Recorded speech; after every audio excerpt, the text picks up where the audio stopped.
हर home maker और her mother जानती है कि उसने अपने घर को और किचन को किस तरीके से ऑर्गेनाइज करने के साथ साथ उसको मैनेज कैसे करना है, वो भी काफ़ी कम टाइम में, ताकि और बहुत सारे कामों का हम बखूबी तरीके से सर अंजाम दे के ना तो अपने लिए भी थोड़ा सा टाइम निकाल सकें। ऐसे ही मेरी आज की इस वीडियो से आपको बहुत कुछ नया सीखने को मिलने वाला है। काम तो वही है जो हम डेली बेस पे करते हैं, लेकिन बस उसको थोड़ा सा हमने टाइम के हिसाब से मैनेज करना है, ताकि कम टाइम में हम ज़्यादा अपने काम को निपटा सकें और थोड़ा सा टाइम आप अपनी ज़ात के लिए भी, और बहुत सारे अपने ऐसे आपकी हॉबीज़ होंगी जिसको आप टाइम दे सकते हैं। तो चलें आज की वीडियो को स्टार्ट करते हैं, और स्टार्ट हम करेंगे अपने किचन से ही, क्योंकि आज की मेरी ये वीडियो आपके लिए फुल टाइम किचन की एक परफेक्ट वीडियो होने वाली है। अच्छी लगी तो प्लीज़ इसको लाइक शेयर ज़रूर कीजिएगा। अस्सलाम वालेकुम everybody, welcome to tip top home.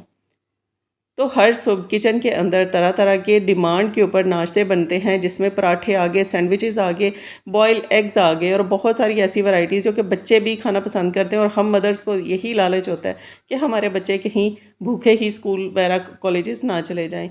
तो बच्चों के ब्रेकफास्ट, उसके बाद उनके लंच साथ देने के साथ साथ जब हम फ्री हो जाती हैं, ख़ुद भी नाश्ता किया और चाय का अपनी मर्ज़ी का एक फ्री होके मग आपने लाजमी पीना है, जिससे आप काफ़ी रिलैक्स होंगी। उसके बाद हम करते हैं थोड़ी सी प्लानिंग, और प्लानिंग हम क्या करने वाले हैं, आज हम टाइमर के ऊपर थोड़ा सा अपना टाइम सेट करेंगे, और उसी हिसाब से ही हमने फिर अपने आप को भगाना भी है। तो मतलब स्ट्रेस नहीं आपने लेनी, बिल्कुल फ्री माइंड होके आपने ये काम स्टार्ट करना है। तो यहाँ पे मैं 30 मिनट्स का ना टास्क अपना स्टार्ट कर रही हूँ, जिसमें हम अपने किचन को बहुत ही अच्छे से ऑर्गेनाइज़ करने के साथ साथ उसको क्लीन करने वाले हैं। तो मैंने यहाँ पे अपने 30 मिनट्स का जो टास्क है ना, इसको मैंने स्टार्ट कर दिया है। तो पूरी ईमानदारी से आज की वीडियो मैंने बनाई और आपके साथ शेयर की है, और मेरा किचन टोटली नॉन मॉड्यूलर है, बिल्कुल भी ये मॉडर्न किचन्स की तरह नहीं है, और काफ़ी छोटे साइज़ का है।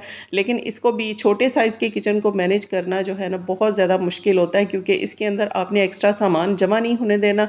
तो यहाँ पे देखिए काफ़ी सारे बर्तन, और नाश्ते के साथ साथ हमारे जो चूल्हे हैं ये काफ़ी सारे गंदे हो जाते हैं। तो सबसे पहले तो मैं बर्तनों को एक साइड पे जमा कर दूँगी, और इस एरिया का तो आप कुछ ना पूछें, ये सुबह के टाइम भरा पड़ा होता है। तो ऐसा नहीं कि मेरे किचन में बर्तन नहीं होते तो मैं 30 मिनट्स का जो टास्क है वो अचीव कर सकती हूँ और आप नहीं कर सकती। ऐसा हरगिज़ नहीं, आप भी इस टास्क को अचीव कर सकती हैं। बस आपने अपना माइंड अपने टाइम के हिसाब से ही सेट कर लेना है, लेकिन बिना स्ट्रेस लिए आपने इस काम को स्टार्ट करना है और इसको एन्जॉय भी करना है। तो यहाँ पे चलें, सबसे पहले तो हम किचन में जितनी भी हमारी चीज़ें जो बिखरी हुई पड़ी होती हैं इधर-उधर, जो मैट हो गए या फिर रोटी का बेलन चकला हो गया, उसके बाद हमारी जो अप्लायंसेस, जो मॉर्निंग में सुबह के टाइम हम बच्चों के लिए सैंडविचेस वगैरह बनाते हैं, फ्राइंग करते हैं चीज़ों को। तो मैंने अपना ओवन तो किचन में सेट नहीं किया, लेकिन यूज़ तो वो भी ऑलरेडी होते ही होता है लाज़मी सुबह के टाइम। तो उसको भी बाहर ही उसको क्लीन कर दूँगी, और उसके बाद जितने भी आपके पास जो बाकी चीज़ें हैं बच्चों की, जो कि उनको आपने लंच में भी साथ बना के देनी होती हैं, तो किचन में आपके 2 नहीं 4-4 हाथ काम कर रहे होते हैं मॉर्निंग में, क्योंकि टाइम काफ़ी कम होने के साथ-साथ आपको काफ़ी ज़्यादा भाग-दौड़ भी करनी होती है। उसके बाद बर्तन सारे आप एक जगह पे जमा कर लें, और ये जो डिश वॉश लिक्विड है ना, ये मैंने आपको कुछ दिन पहले ही बताया था, और देख लें अब कितने दिन हो चुके हैं, वो वीडियो आपके साथ मैंने शेयर की थी। तो अभी तक ये मेरे पास लिक्विड चल रहा है, और ये काफ़ी दिन अभी चलेगा। उसके बाद जी स्टार्ट कर लेते हैं अपने बर्तनों को वॉश करना। तो यहाँ पे तो वीडियो मैंने काफ़ी स्पीड में आपके साथ शेयर कर रही हूँ, लेकिन ऐसा नहीं कि जो है मुझे इस पे टाइम नहीं लगा। बर्तन वॉश करने में सबसे ज़्यादा टाइम लगता है, उसके बाद इनको समेटने में भी टाइम लगता है। तो बाकी जो किचन की क्लीनिंग होती है वो तो अगर आप डेली बेस पे अगर करते रहेंगे तो आपको मंथली या वीकली उसकी डीप क्लीनिंग नहीं करनी पड़ेगी, और इतनी मेहनत से भी आप बच जाएँगे। तो यहाँ पे सबसे पहले मैं बर्तन वॉश कर रही हूँ, और उसके बाद आपके साथ बहुत सारे आइडियाज़ ऐसे भी शेयर करने वाली हूँ, जो कि अगर आप भी फॉलो कर लेंगे तो आपको भी किचन का काम करना जो है ना एक सरदर्दी नहीं लगेगी, बल्कि आप इसको एंजॉय करते हुए करेंगे। तो बर्तन तो सारे के सारे वॉश हो गए। अब ये जैसे ही ड्राई हो जाएंगे, उसके बाद इनको, इनकी जो प्रॉपर मैंने जगह प्लेस जहाँ पे इनकी है ना, वहाँ पे मैं इनको ऑर्गेनाइज़ करके रख दूँगी। तो देखिए काम तो हम मदर्स डेली करती हैं, और डेली एक नई सुबह हमारे लिए एक नई स्ट्रगल का दिन लेकर आती है। तो उस स्ट्रगल में अगर हम थोड़ी सी टाइम को मैनेज करके चलने की अगर अपने अंदर आदत डेवलप कर लेंगे, तो हमारे लिए उस टाइम को अचीव करना बहुत ज़्यादा ईजी हो जाएगा। तो यहाँ पे साथ साथ आपने बर्तनों को ऑर्गेनाइज भी करते जाना है, जैसे कि कप्स हो गए, प्लेट्स हो गई, और उसके साथ ग्लास वगैरह हो गए। इन बर्तनों को साथ साथ आपने इनकी प्रॉपर जगहों पर रखते जाना है। और अगर किसी भी किस्म की बर्तनों वाली जो टोकरियाँ हैं, ये अगर वॉश करने वाली हैं तो सबसे पहले इनको खाली करके आप इनको भी वॉश करके उसी टाइम पे ही इनके अंदर बर्तन अपने वापस रख सकते हैं। साथ ही अपने स्पून्स वगैरह इनके होल्डर्स के अंदर रख दें, तो ये भी प्रॉपर अगर ऑर्गेनाइज रहेंगे, अपनी अपनी जगहों पे रहेंगे, तो नेक्स्ट टाइम जिसको भी जो चीज़ चाहिए होगी वो इजीली यहाँ से पिक कर सकते हैं और उसके बाद उसको यूज़ कर सकते हैं। तो ये कुछ बड़े बर्तन हैं जिनको धो के मैंने इसी टोकरी में छोड़ दिया है, क्योंकि इनका पानी थोड़ा ड्रेन हो जाएगा। उसके बाद इनको प्रॉपर इनकी प्लेस पे मैं सेट कर दूँगी। तो इसके बाद ये टिफ़िन मैंने कुछ दिन पहले आपके साथ एक वीडियो में शेयर किया था, जिसके अंदर मैंने एक पुरानी टी शर्ट को कट करके तो छोटे छोटे उसके पीसेस काफ़ी सारा एक बंडल मैंने बना के रखा था। तो देख सकते हैं मैंने इतने सारे यूज़ कर लिए। अक्सर नाश्ता बनाते हमसे अंडे तक टूट जाते हैं किचन में। उसके बाद इससे अगर आप क्लीनिंग कर लेंगे ना, ये लिक्विड जिसमें डिश वॉश लिक्विड है, पानी थोड़ा सा आपने इसमें मीठा सोडा डालना है और उसके साथ थोड़ा सा आपने सफ़ेद सिरका विनेगर ऐड कर देना है। तो ये बहुत ही ज़बरदस्त सोल्यूशन है, जो कि आपके अप्लाइंसेस के साथ साथ आपके किचन में पड़े मसाले, बर्नियाँ जितनी भी आप यूज़ करते हैं, उसके बाद आपके जो शेल्फ़ हैं और इनकी बहुत अच्छे से ना डीप क्लीनिंग इनकी करेगा। जितनी भी डस्ट या ग्रीस वगैरह लग जाएगी ना, वो सारी की सारी देखें बहुत ही अच्छे तरीके से उतार देगा। तो मैं भी यहाँ पे जितनी भी अप्लाइंसेस किचन में यूज़ करती हूँ, जैसे कि ये चीज़ें फ्राइंग वगैरह करने के लिए मैं यूज़ करती हूँ, जो कि टाइम कम होने की वजह से ना ये बहुत ही ईजी रह जाता है मेरे लिए। उसके बाद सैंडविच मेकर हो गए और जितने भी आप ब्लेंडर वगैरह यूज़ करते हैं किचन के अंदर, उनकी आप बहुत अच्छे से इसकी इसी सोल्यूशन की मदद से ना क्लीनिंग कर सकते हैं। इनकी वायर्स भी आप साफ़ कर लें और अंदर भी इनको क्लीनिंग के लिए यूज़ किया जा सकता है और इनको बाहर से जो इनकी सरफेस है वो भी साफ़ करने के लिए इनको यूज़ किया जा सकता है। तो बहुत ही अच्छा और बहुत ही इफ़ेक्टिव ये है सोल्यूशन। इसको आप भी अपने किचन के लिए बना के तो रख लें। वीक में एक बार अगर आप अपनी बॉटल को रिफ़िल कर लेंगे ना इस सेम सोल्यूशन से, तो आपके लिए पूरा वीक गुजारना बहुत ज़्यादा ईज़ी हो जाएगा और आपके किचन से जो एक नागवार सी स्मेल आती है खाने बनने के बाद, वो भी बिल्कुल भी नहीं आएगी।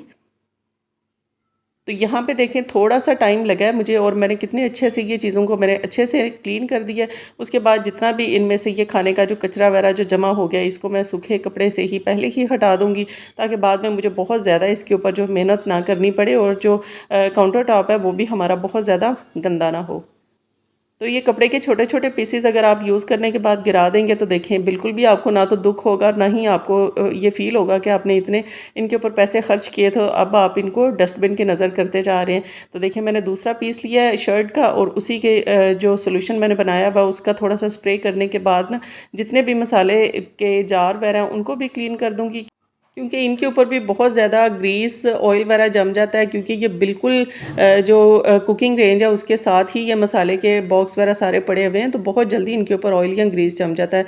तो मुझे डेली बेस के ऊपर इनके ऊपर हल्का सा इनको साफ़ करना ही पड़ता है। उसके बाद डीप क्लीनिंग मैं इनकी वीकली या मंथली भी कर लेती हूँ। तो यहाँ पे देखें ये एरिया हमारा साफ़ हो चुका है। उसके बाद ऑयल के और घी के जितने भी आप जार या बॉटल यूज़ करते हैं, उसको भी आप सेपरेट ही रखें, बाकी जार्स वगैरह से थोड़ा हटा के रखें। किसी भी आप टोकरी के अंदर या ट्रे छोटी सी ले लें उसके अंदर। तो मेरी ये जो बिल्कुल एक आपको कॉर्नर पे आपको एक शेल्फ नज़र आ रही है ना, छोटी सी एक स्टैंड मैंने रखा हुआ है, तो मैं इसी के अंदर ही इनको प्लेस कर देती हूँ, जिसके अंदर ऑयल के और घी के बॉटल या कंटेनर्स वगैरह मैं रख देती हूँ। उसके बाद हम कर लेते हैं सेम इसी लिक्विड से मैं अपने शेल्फ़ की क्लीनिंग कर दूँगी। तो बहुत ही अच्छे तरीके से ये क्लीन हो जाएगा, बहुत ही अच्छी इसमें से भीनी-भीनी खुशबू भी आएगी। ना तो इसके ऊपर चिकनाई रहेगी और ना ही धूल-मट्टी आपके किचन में पास भी नहीं भटकेगी।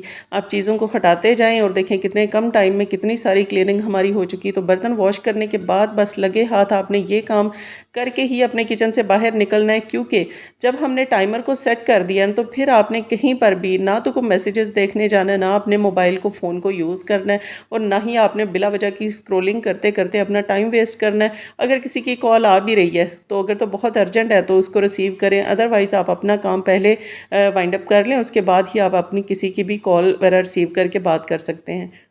क्योंकि इसी से ही इसी तरीके से ही आपका जो टाइम है बहुत अच्छे से आप मैनेज कर सकेंगी और आपके हाथों में सारे काम जो है ना वो नाचते हुए फिरेंगे और आप बहुत ज़्यादा आसानी के साथ इन कामों को कर भी लेंगी।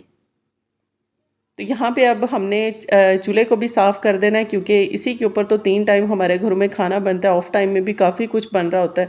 तो इसकी क्लीनिंग भी बहुत ज़्यादा ज़रूरी है, तो मैं सेम उसी लिक्विड से इसकी क्लीनिंग भी कर दूँगी। थोड़ा-सा इसको मैंने देखें स्क्रबर से कर दिया है, स्क्रब किया, उसके बाद इसको मैं साफ़ कपड़े से साफ़ कर दूँगी। तो इसकी जो साइडें हैं वो भी मैं थोड़ी-सी क्लीन कर दूँगी, क्योंकि खाना बनाते हुए स्पेशली जब हम पराठे बनाते हैं तो काफ़ी सारा आटा उड़ के इधर-उधर बाकी चीज़ों के ऊपर भी चला जाता है। तो इसके बटन्स हो गए या नॉब्स, इसकी बाकी जो है स्टैंड वगैरह सारा मैं अच्छे से क्लीन कर दूँगी। तो देखिए कितना कम टाइम लगता है हमारा, क्योंकि 30 मिनट का जो हमने टास्क अपना रखा है ना, उसी के अंदर ही हमने रह के काम करना है। तो आप जितना भी काम उसके अंदर रह कर कर सकते हैं ना, आपने एक प्रॉपर एक माइंड सेट किया हुआ है, तो फिर आपने 20 मिनट में तो यहाँ से भागना नहीं। तो जो टाइम है आपके पास आप उसी को मैनेज करें और बहुत ही अच्छे से अपने किचन को क्लीन कर लें, ताकि आए रोज़ आपको डीप क्लीनिंग की बहुत ज़्यादा मेहनत ना करनी पड़े। तो अब इसकी जो बैक साइड पे जो ग्लास है, इसका जो लिड ग्लास है इसका, वो भी मैं इसी से ही क्लीन कर दूँगी। जान तो हमारी छूटनी नहीं किसी भी काम से, करने तो हमने है ही हैं। जितना भी आप हेल्पर को कह लें, लेकिन वो आपकी मर्ज़ी के मुताबिक कभी भी काम नहीं करती। जब तक कि आप अपने हाथों से अपने किसी काम को नहीं करेंगी ना, और यकीन जानें जिस दिन आप अपने हाथों से बहुत सारे काम कर लेते हैं, उस दिन आपको घर की लुक टोटली डिफरेंट नज़र आएगी। जिस दिन आप मेड से करवाते हैं, उस दिन भी आप इसको कंपैरिज़न कर लीजिएगा, आपको टोटली डिफरेंट लुक ही नज़र आएगी। तो अब ये मेरा जो रोटी मैट है, इसको भी वॉश कर दूँगी। तो कभी इसके ऊपर मैं रोटी बनाती हूँ, कभी नहीं भी बनाती, कभी इसके ऊपर मैं बेलन वगैरह यूज़ कर लेती हूँ, तो जैसे भी पॉसिबल होता है मैं कर लेती हूँ, लेकिन इसकी वॉशिंग जो है वो डेली बेस के ऊपर मैं लाज़मी कर देती हूँ। क्योंकि इसके ऊपर आटा जो गिरता है वो जम जाता है, तो वो जमा रहेगा, तो इससे इसके ऊपर एक तो ग्रीस की लेयर बन जाएगी। तो इसको मैंने वॉश किया, इसके ऊपर लटका दिया, थोड़ी देर पानी ड्रेन हो जाएगा, उसके बाद मैं इसको उतार के तो कहीं पर भी फैला दूँगी सूखने के लिए। जितने भी स्पंजेज़ हैं उनको मैंने वॉश किया, उनको रख दिया। अब बारी आ जाती है लास्ट में हमारे सिंक की, क्योंकि सिंक का क्लीन होना डेली बेस के ऊपर बहुत ज़्यादा ज़रूरी है, बल्कि मैं तो दिन में 2 से 3 मरतबा अपने सिंक की क्लीनिंग लाज़मी करती हूँ, जिससे मेरा सिंक एरिया जो है वो टोटली चिकनाई से, गंदगी से बिल्कुल पाक रहता है। ये टाइम मेरे ख़्याल में तो हर होम मेकर का एक अपना टाइम होता है, क्योंकि इस टाइम पे आपके हस्बैंड ऑफ़िस चले गए, आपके बच्चे अपने-अपने जो स्टडी उनकी हैं, उनके उसी से रिलेटेड और अपने स्कूल, कॉलेजेस या यूनिवर्सिटीज़ चले गए, तो ये टाइम टोटली आपका अपना होता है। इसमें आप अपने घर को बहुत ही डिटेल से और डीपली उसको अच्छे से ऑर्गेनाइज़ भी कर सकते हैं, उसके बारे में बहुत सारे अपने प्लान्स भी कर सकते हैं, जो कि नेक्स्ट टाइम आपने अचीव करने। लेकिन डेली आपको इतना ज़्यादा काम की जो है स्ट्रेस लेने की ज़रूरत नहीं, आप इसको डिवाइड कर लें, कुछ काम आप आज पे रखें, कुछ काम आप कल पे रखें। तो इसी तरीके से अगर आप टास्क लगा देंगे ना, आपने 1 आवर का लगा दिया या आपने हाफ आवर का लगाया है, तो बस उसके हिसाब से अगर आप चलेंगी तो आपके लिए पूरे घर को मैनेज करना बहुत ज़्यादा ईज़ी हो जाएगा।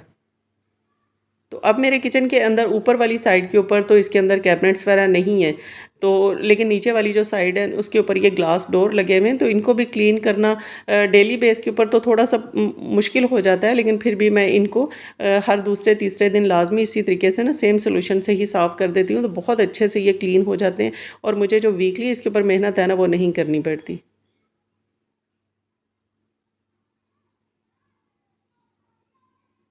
तो अब मुझे काफ़ी टाइम हो चुका था, एक दफ़ा टाइम के ऊपर नज़र मार लेते हैं कि कितना टाइम हमें हो गया है।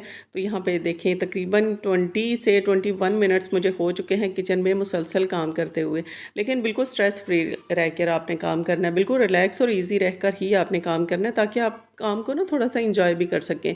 क्योंकि आपने अपनी हेल्थ तो ख़राब करनी नहीं, तो इसलिए टाइम को थोड़ा-सा अगर मैनेज करते हुए आप एन्जॉय करते हुए चलेंगे, तो आपको काम करने में बहुत ही ज़्यादा मज़ा भी आएगा।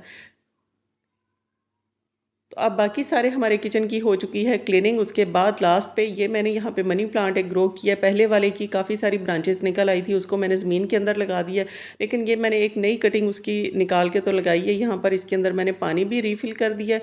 तो ये 2-3 दिन हो चुके हैं मुझे। इसकी भी जब ब्रांचेस निकलेंगी तो इसको भी मैं अगेन ज़मीन के अंदर इसको लगा दूँगी। और यहाँ पर मैं अपने किचन के अंदर थोड़े बहुत जो प्लांट्स रखती हूँ, मुझे बहुत ज़्यादा ग्रीनरी अच्छी लग रही होती है। तो काफ़ी आपका ना माइंड भी रिलैक्स रहता है इस तरह की चीज़ें किचन में रखने से। तो यहाँ पे देखें सारा काउंटर टॉप हमारा बिल्कुल नीट एंड क्लीन हो चुका है। बर्तन सारे के सारे मैंने वॉश कर दिए हैं। कुछ बड़े बर्तन जो मैंने वॉश करके साइड पे रखे हैं, जैसे ही ड्राई हो जाएंगे उसके बाद मैं इनको भी इनकी प्रॉपर प्लेस में रख दूँगी। मतलब जो नीचे वाले जो ये जो ग्लास वाले जो मैंने आपको दिखाए थे ना डोर, इनके अंदर जो कैबिनेट्स हैं ना उनके अंदर मैं इनको बहुत ही अच्छे से ऑर्गेनाइज़ करके रख दूँगी। तो इंशाल्लाह फिर कभी इसकी वीडियो भी मैं डिटेल से आपके साथ शेयर करूँगी। तो अब मुझे अपनी ये वाटर बॉटल है, इसको करना है फिल, क्योंकि मुझे तो पीना है अब थोड़ा-सा ठंडा पानी। तो ठंडा पानी पहले मुझे ठंडा करना पड़ेगा, क्योंकि आजकल गले ख़राब होने की वजह से ठंडे पानी को मुकम्मल अवॉइड ही किया जा रहा है। तो यहाँ पर ये जो मैंने प्लांट रखा था इसको भी मैंने पानी से फिल कर दिया है। उसके साथ ही ये जो साइड के ऊपर स्टैंड है जिसके ऊपर मैं सारे स्पंजेस या अपने लिक्विड वगैरह या साबुन जो डिश वॉश के लिए मैं यूज़ करती हूँ वो सारा मैं रखती हूँ, उसको भी मैंने साफ़ करके ही यहाँ पे हैंग कर दिया।